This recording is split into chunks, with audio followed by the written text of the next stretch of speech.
Prefácio. Para homens e mulheres indignados com a pobreza, conheci a obra de Napoleão Hill em 1978, com 14 anos de idade, em Balneário Camboriú, Santa Catarina. Pense e enriqueça me tirou de uma situação muito adversa. Fui engraxate, vendedor de picolé, servente de pedreiro, vendedor de lenha de casa em casa e empacotador no supermercado em troca de gorjetas para ajudar no sustento da família de 10 irmãos. O trabalho duro nunca me tirou a vontade de ler.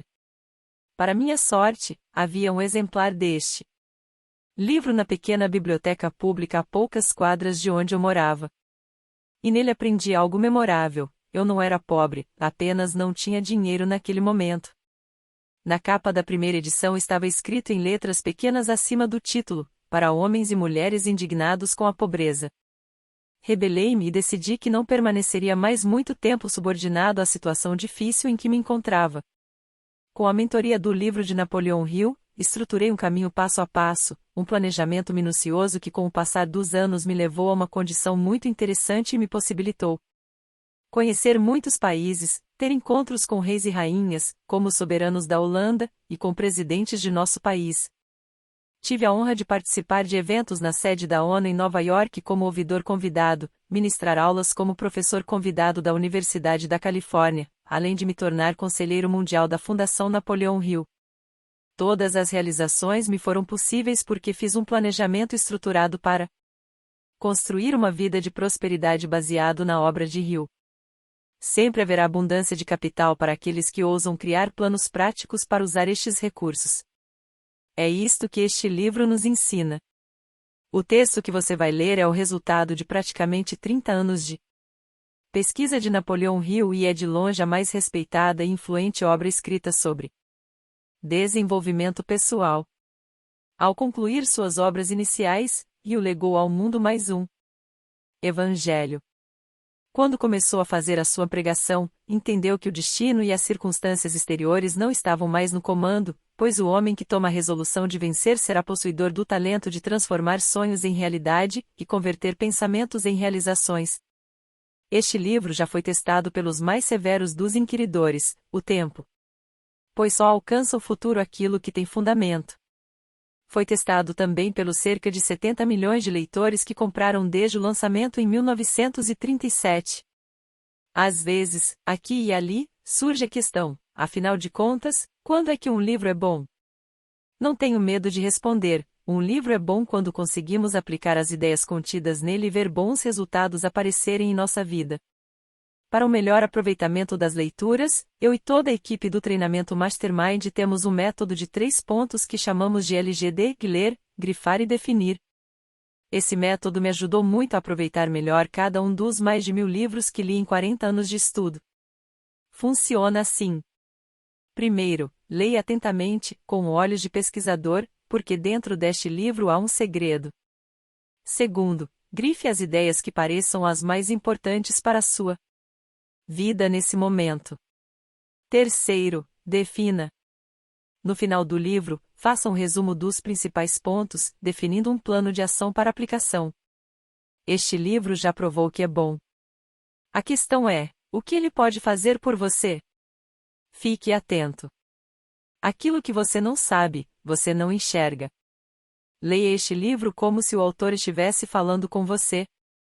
Coloque-se dentro do livro. Quem examina bem uma causa, com cuidado, próspera, já nos ensinava o sereníssimo e venerável Salomão em seus provérbios no livro da lei, a Bíblia. Jamil Albuquerque, presidente do Mastermind e representante da Fundação Napoleão Hill, traduziu para a língua portuguesa e América do Sul. Capítulo 1. O segredo do sucesso. Todos os capítulos deste livro é mencionado o segredo para ganhar dinheiro que fez a fortuna de homens excepcionalmente ricos, que analisei durante um longo período de anos. Quem primeiro chamou minha atenção para o segredo foi Andrew Carnegie. O sábio e adorável velho escocês o jogou em minha cabeça de um jeito descuidado quando eu era pouco mais que um menino. Depois sentou em sua cadeira e, com um brilho alegre nos olhos, observou com atenção para ver se eu tinha inteligência suficiente para entender o pleno significado do que ele me havia dito. Quando viu que eu tinha apreendido a ideia, ele perguntou se eu estava disposto a passar 20 anos ou mais me preparando para levá-la ao mundo, para os homens e mulheres que, sem o segredo, poderiam seguir pela vida como fracassados. Eu respondi que sim, e com a cooperação de Carnegie, cumpri minha promessa. Comentário. Em 1908, durante um período particularmente difícil da economia dos Estados Unidos, sem dinheiro e sem emprego, Napoleon Hill conseguiu um trabalho de redator na Bob Taylor's Magazine.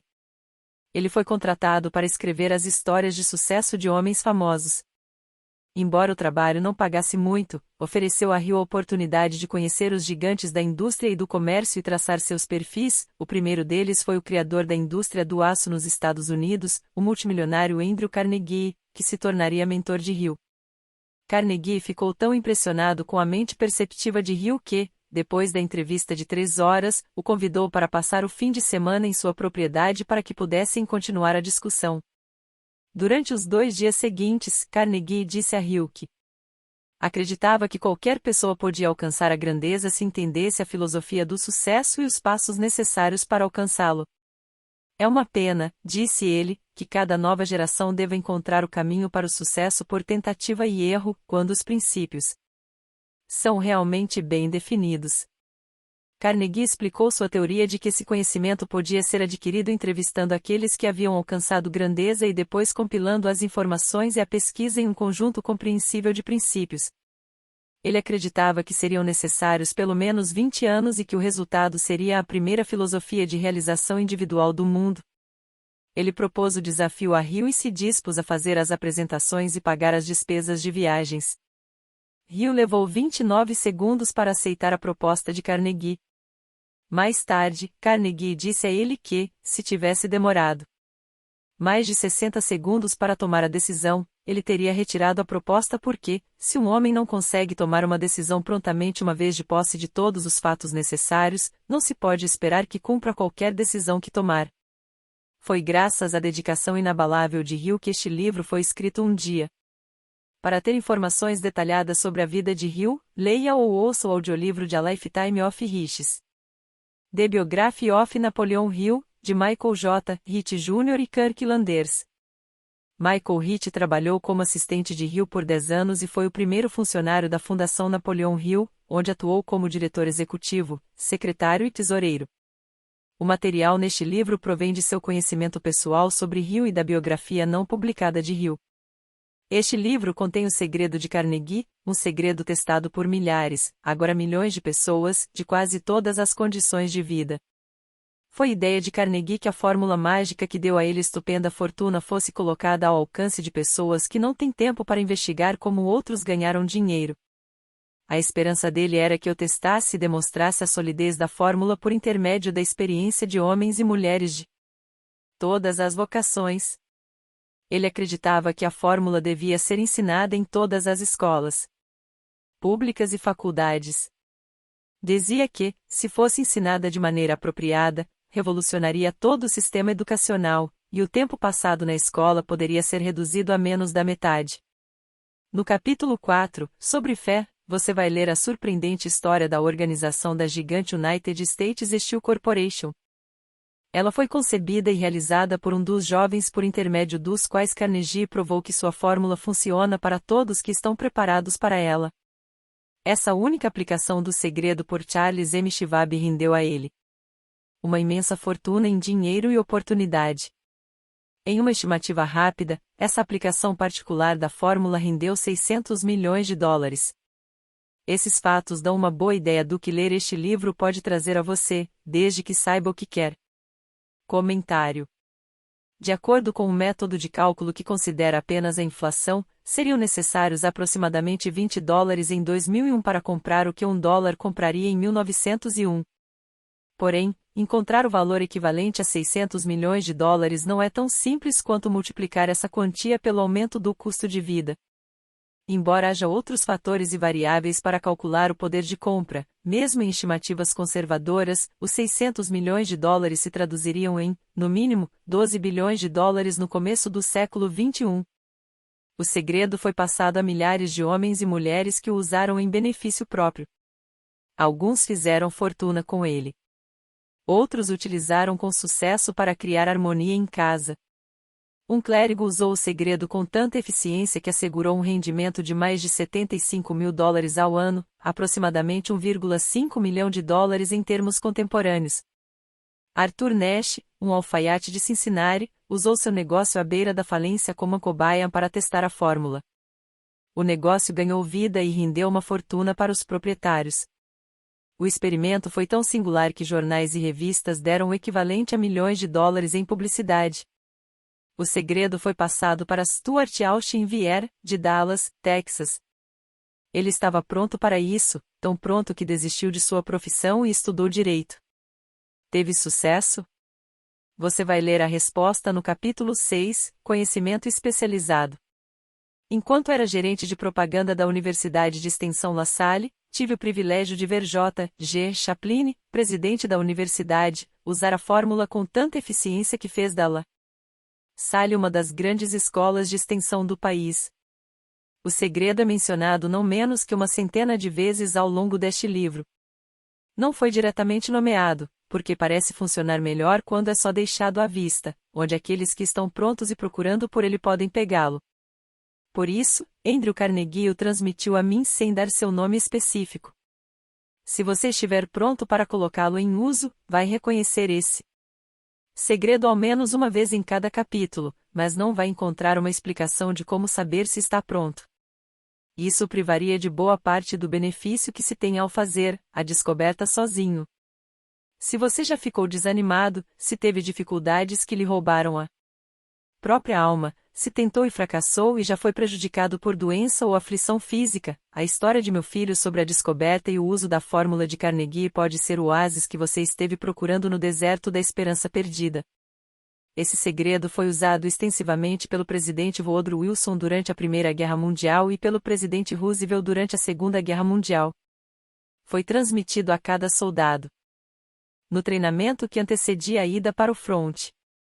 O presidente Wilson me disse que ele foi um fator poderoso para angariar os fundos necessários à guerra. Uma coisa peculiar desse segredo é que aqueles que o adquirem e o usam saltam para o sucesso literalmente. Porém, como é apontado com frequência neste livro, nada é de graça. O segredo tem um preço, embora esse preço seja muito inferior a seu valor. Outra peculiaridade é que o segredo não pode ser doado nem comprado com dinheiro. A menos que você esteja procurando intencionalmente o segredo, não pode tê-lo por preço nenhum. Isso porque o segredo vem em duas partes, e para que você o tenha, uma delas já deve estar em suas mãos. O segredo funciona para qualquer um que esteja pronto para ele. Educação não tem nada a ver com isso. Muito antes de eu nascer, o segredo chegou às mãos de Thomas Edison, e ele o usou com tanta inteligência que se tornou o principal inventor do mundo, embora tivesse apenas 3 meses de escolaridade. O segredo foi passado para Edwin C. Barnes, sócio de Edison. Ele o usou de maneira tão eficiente que acumulou grande fortuna. E se aposentou ainda jovem. Você vai encontrar a história dele no começo do próximo capítulo. O relato deve convencer o leitor de que a riqueza não está além do seu alcance e de que, seja qual for sua posição na vida, você ainda pode ser o que quiser ser. Pode ter dinheiro, fama, reconhecimento e felicidade se estiver preparado e determinado a ter essas bênçãos. Como sei essas coisas? Você deve ter a resposta antes de terminar este livro. Talvez a encontre no primeiro capítulo, ou na última página. Enquanto eu fazia a pesquisa encomendada por Andrew Carnegie, analisei centenas de homens bem conhecidos. Muitos deles atribuíam o acúmulo de suas vastas fortunas ao segredo de Carnegie. Entre esses homens estavam Henry Ford, fundador da indústria automobilística Ford, começou sem dinheiro e com pouca educação formal, mas se tornou um dos mais bem-sucedidos empresários autodidatas da história americana. William Wrigley Jr., vendedor viajante que descobriu que os clientes gostavam mais do chiclete que ele distribuía como prêmio que dos produtos que ele vendia, então fundou a própria empresa. John Vanamaker, conhecido como príncipe comerciante, criou a primeira loja de departamentos do mundo e foi ovacionado por suas inovações em marketing, atendimento ao cliente e benefícios para funcionários. James J. Hill, conhecido como construtor de império, construiu a Transcontinental Great Northern Railway, incentivou o assentamento no Oeste e estabeleceu rotas de transporte ligando Estados Unidos e Ásia. George S. Parker, professor que se cansou de consertar as canetas dos alunos e criou um novo design, fundou a companhia de Canetas Parker e transformou uma ideia simples em uma fortuna. E M. Statler, filho de um pastor pobre, começou como mensageiro e progrediu até fundar a cadeia de hotéis Statler, famosa pelo luxo e pelo serviço com um sorriso. Henry L. Doherty começou aos 12 anos como office boy da Columbia Gas, progrediu até ser proprietário de 53 companhias de serviços essenciais e patenteou 140 inovações para a produção de gás natural e petróleo. Cyrus H. Curtis começou em um pequeno semanário agrícola, que transformou no Ladies Home Journal, criou o Saturday Evening Post e montou um dos maiores impérios jornalísticos. George Eastman, inventor e fundador da Eastman Kodak Company, criou muitas das inovações que popularizaram a fotografia e transformaram a indústria cinematográfica. Charles M. Schwab, braço direito de Andrew Carnegie, foi presidente da Carnegie Steel Company, agenciou o acordo que deu origem à US Steel e fundou a Bethlehem Steel. Theodore Roosevelt, 26 graus, presidente dos Estados Unidos da América, 1901. John W. Davis, advogado e líder político, foi advogado-geral durante a presidência de Woodrow Wilson, e mais tarde nomeado embaixador na Grã-Bretanha. Albert Hubbard, filósofo, editor da revista de France e fundador da colônia de artistas Roycrofters, também foi autor de muitos best-sellers. Wilbur Wright, dono de uma loja de bicicletas que, com seu irmão Orville, tornou-se o primeiro norte-americano a voar em uma aeronave mais pesada que o ar e movida a motor, eles foram pioneiros da indústria da aviação. William Jennings Bryan, editor de jornal, candidato à presidência, secretário de Estado do presidente William McKinley, mas talvez mais conhecido como o advogado que defendeu o criacionismo no julgamento de Scopes. David Starr Jordan, educador, cientista e autor de mais de 50 livros, foi o mais jovem presidente de universidade do país na Universidade de Indiana, e tornou-se o primeiro presidente da Universidade Stanford J. Ogden Armour herdou o frigorífico da família, transformou-o em um conglomerado com mais de 3.000 produtos, foi proprietário do Chicago Cabs e diretor do National City Bank. Arthur Brisbane, jornalista e colunista publicado em rede, era procurado pelas grandes organizações de notícias e foi o mais lido e mais bem pago redator editorial de seu tempo. Frank Gunsaulus, pregador de Chicago que fez um sermão tão poderoso que Philip D. Armour deu a ele $1 milhão para começar o Instituto de Tecnologia Armour, do qual Gunsaulus foi presidente. Daniel Villard, presidente da B&O Load por mais de 30 anos, foi homenageado com uma cidade de Ohio que recebeu o nome de Villard. King Gillette, vendedor viajante, tentava se barbear em um trem em movimento quando teve a ideia de uma navalha segura, que se tornou a base de uma corporação gigantesca. Ralph A. Weeks, presidente da International Correspondence Schools, ajudou a financiar o Instituto Intraworld de Napoleon Hill, criado para educar e reabilitar detentos. Juiz Daniel Teurai, instrutor na Escola de Direito de Georgetown, onde Napoleon Hill estudava quando a Bob Taylor's Magazine deu a ele a tarefa de escrever um perfil de Andrew Carnegie. John D. Rockefeller com $1 mil de economias, mais $1 mil emprestados do pai, começou uma empresa de querosene que cresceu e se tornou a gigante Standard Oil e uma das maiores fortunas do mundo. Thomas Edison, inventor e empreendedor, aperfeiçoou a lâmpada elétrica, o fonógrafo, a câmera de filmar e era dono dos direitos de mais de 1.000 invenções patenteadas. Frank A. Vanderlip, garoto pobre que se tornou jornalista. Reformador social e milionário, foi presidente do National City Bank. Hoje Citibank, e secretário assistente do Tesouro. F. W. Woolworth, atendente em um armazém, foi pioneiro da ideia da venda a preço fixo e do autoatendimento e mudou para sempre a venda no varejo com sua cadeia de lojas de 5 e 10 centavos. Cell. Robert A. Dollar começou com uma pequena escuna comprada para transportar madeira pela costa oeste, construiu a Dollar Steamship Company, a maior frota de navios de luxo a navegar com a bandeira dos Estados Unidos. Edward Affilene, fundador de lojas baseadas em Boston, criou métodos revolucionários de distribuição e merchandising e ficou famoso por criar a seção de vendas de produtos com preços rebaixados. Edward C. Barnes, único sócio que Thomas Edison teve, pegou a máquina falha de ditado de Edison, a Ediphone, e a vendeu com tanto sucesso que ela se tornou um acessório nos escritórios e fez dele um milionário. Arthur Nash, fabricante de roupas em Cincinnati, que usou a empresa falida como cobaia para testar o segredo de Carnegie e alcançou tanto sucesso que os jornais o fizeram famoso como a Nash da regra de ouro. Clarence Darrow, famoso como advogado, orador e defensor dos oprimidos, talvez mais conhecido como o advogado que defendeu o ensino da teoria da evolução no julgamento de Scopes. Woodrow Wilson, 28 graus, presidente dos Estados Unidos da América, 1913-2021. William Howard Taft, 27 graus, presidente dos Estados Unidos da América, 1909-2013. Luther Burbank, horticultor mundialmente famoso que introduziu mais de 800 novas variedades vegetais em seu esforço para melhorar a qualidade das plantas e assim aumentar o suprimento de alimentos no mundo. Edward W. Beoca, embora tivesse apenas 6 anos de escolaridade, aos 20 anos se tornou editor do Ladies' Home Journal, que ajudou a transformar na revista de maior circulação do mundo. Frank Amundsen, operador de telégrafo que desistiu de lançar a revista Argosy, depois apostou sua fortuna em um império jornalístico que incluía o Washington Times e o New York Herald. Albert H. Gehry, presidente da US Steel, na época a maior corporação do mundo, comandou a construção de seu primeiro grande projeto, a usina de aço Gehry Works e a cidade de Gehry, em Indiana.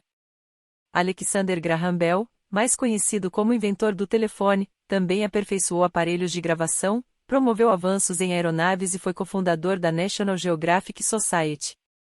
John H. Patterson, presidente da National Cash Register, conhecido como um visionário da propaganda e gênio da motivação de sua equipe de vendas, o que fez da NCR a líder em seu ramo. Julius Rosenwald, pequeno fabricante que anteviu o futuro das vendas por catálogo, comprou 25% da Sears, Roebuck e Co. Com Richard Sears, transformou-a em um ícone do comércio norte-americano.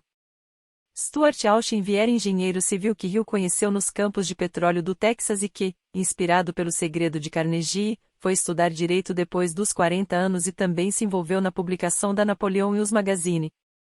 Frank Crane, conhecido psicólogo, ensaísta e autor do livro Four-Minute Essays sobre assuntos como o preço da liberdade, o pragmatismo, o dever do rico e a forma de conservar amigos.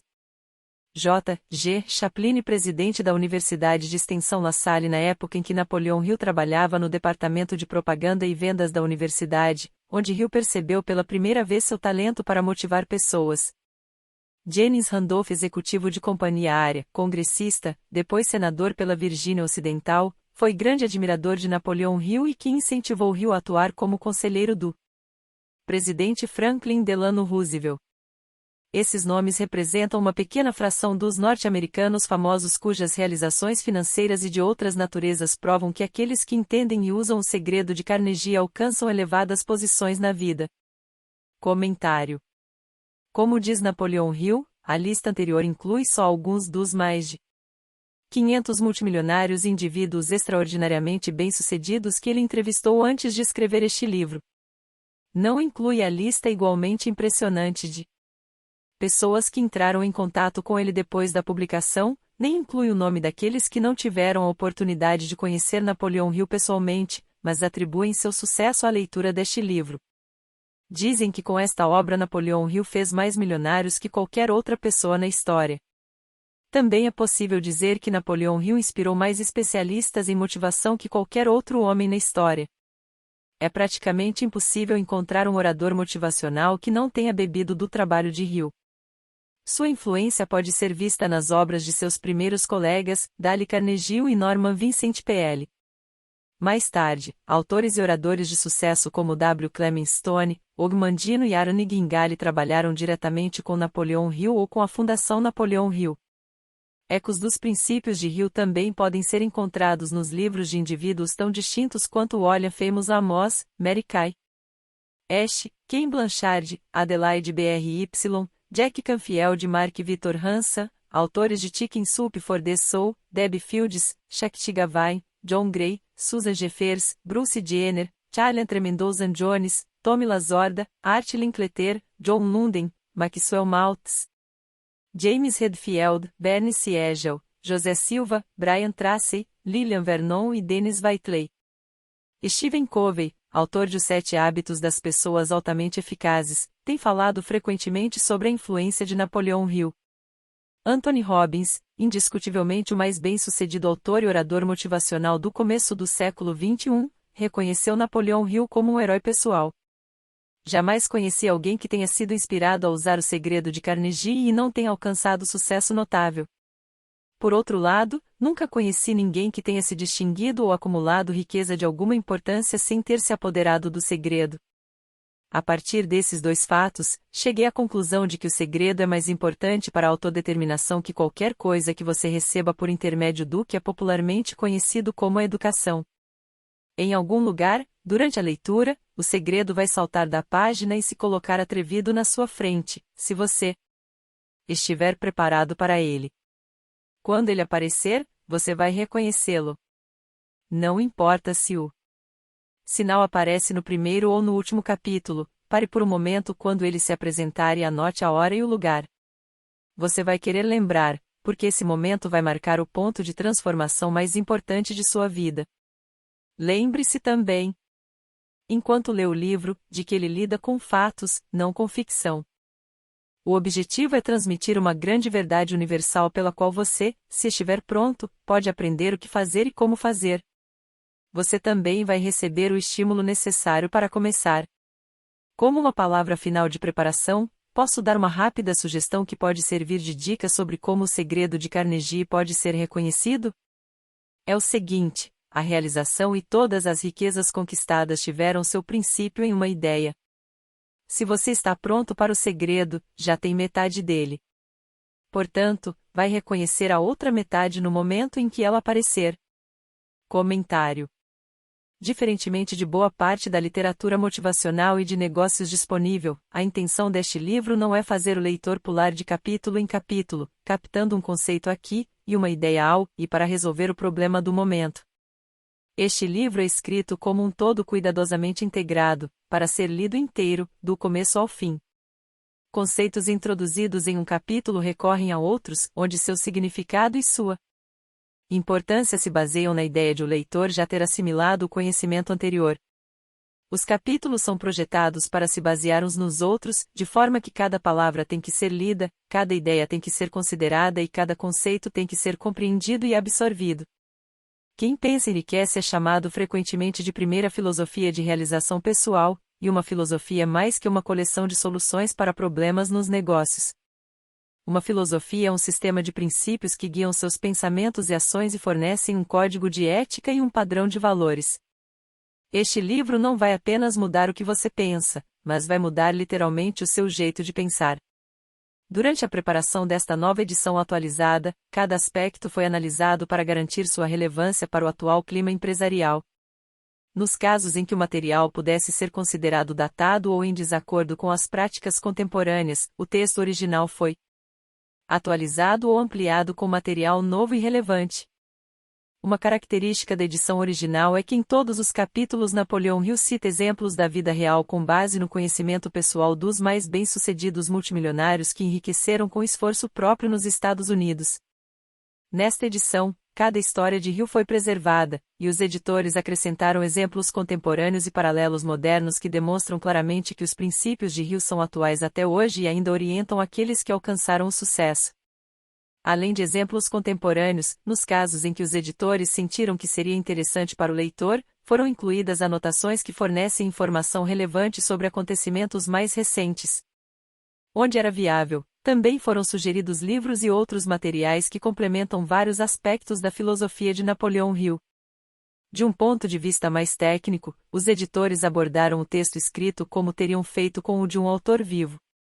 Quando encontraram o que os gramáticos modernos considerariam frases ultrapassadas, pontuação desatualizada ou outros problemas de forma, optaram pelo uso da regra contemporânea. Os leitores familiarizados com edições anteriores notarão que a numeração dos capítulos foi modificada nesta edição. Originalmente, Quem Pensa Enriquece começava com um capítulo não numerado, uma Palavra do autor.